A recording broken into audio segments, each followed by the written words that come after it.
What if the entire framework you have been using to think about retirement, the age, the number, the finish line, is solving the wrong problem entirely? I used to think retirement was a financial event. Save enough, reach a number, stop working. That framing felt logical. Then I came across a finding that genuinely stopped me. Research tracking people who reached traditional retirement with substantial savings found that nearly half reported lower life satisfaction in the first 3 years of retirement than they had experienced while working. Not because they ran out of money, because the model they had been building toward delivered the financial outcome and left something else completely unaddressed. And here is what I had never considered before I saw this data. The concept of retirement as we understand it, a fixed age, a hard stop, a reward deferred for decades, is less than 100 years old. It was invented for industrial economies. It was never designed around human flourishing. That distinction changes everything. I want to tell you where I was when this question first became real for me. I had spent years thinking about financial independence as the goal, the number, the timeline, the withdrawal rate. All of it pointed toward a single moment. The day work becomes optional.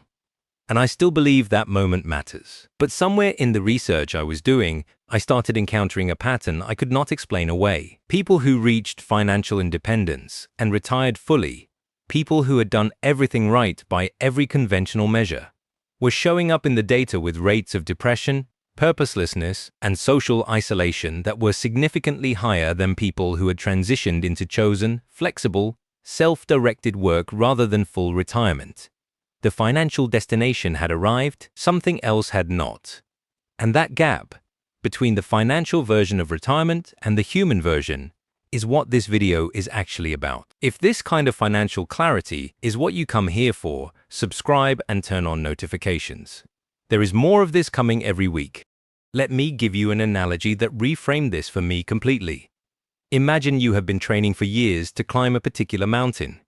Every decision you make is pointed at the summit. You wake up early, you sacrifice weekends, you track your progress obsessively, and then you reach the top. The view is real, the achievement is genuine, but nobody told you that the summit has no chairs, and that after 30 minutes, the only question is what mountain you climb next. Retirement, as most people plan it, is the summit strategy. Get there, stop, rest forever. What the data keeps revealing is that human beings are not built for permanent summits. We are built for purposeful ascent. The people who thrive in what we call retirement are not the ones who stopped climbing. They are the ones who chose a different kind of climb, one driven by meaning rather than obligation. That reframe does not make financial independence less important. It makes the destination more honest. Here is the data that anchored this entire question for me.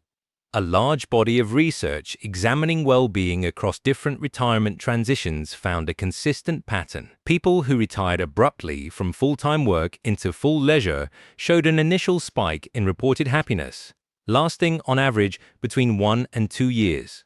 After that spike, well-being scores declined sharply, and in many cases fell below pre-retirement levels within 3 to 5 years.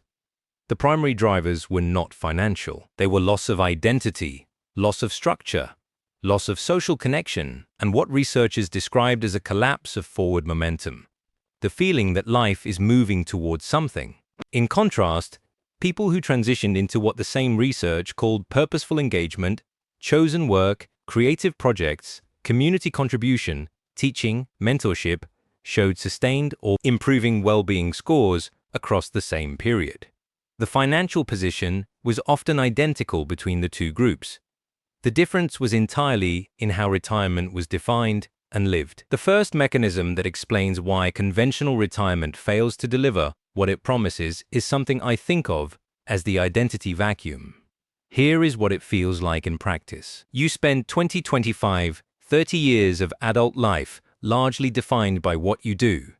Your answer to the question of what you do is your career. It structures your time, your social relationships, your sense of forward motion.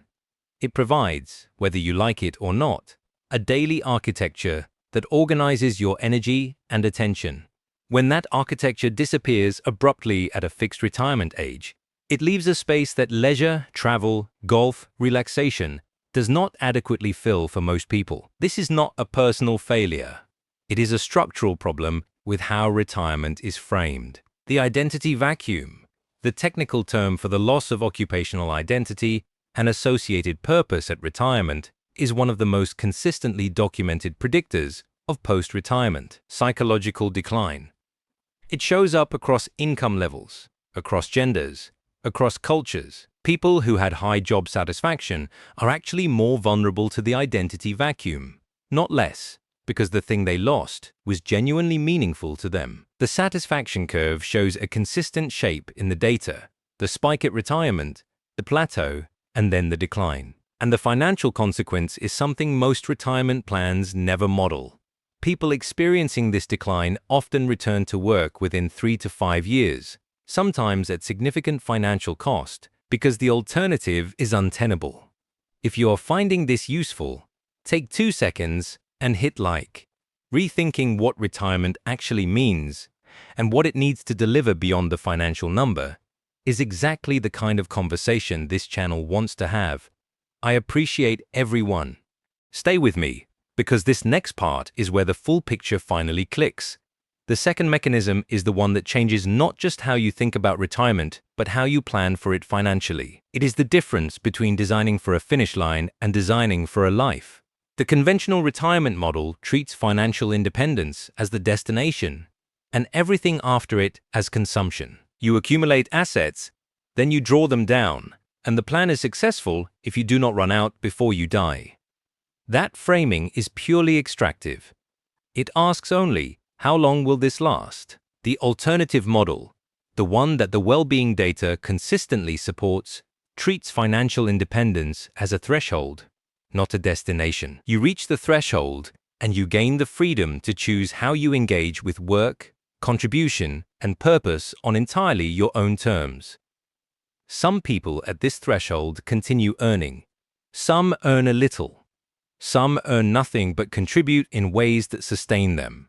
The portfolio in this model is not a countdown timer. It is a foundation. And foundations do not need to be as large as countdown timers.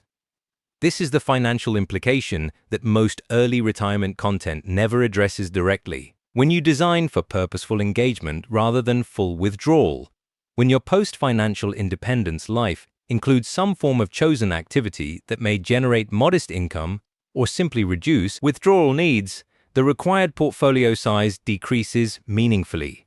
The pressure on the number drops.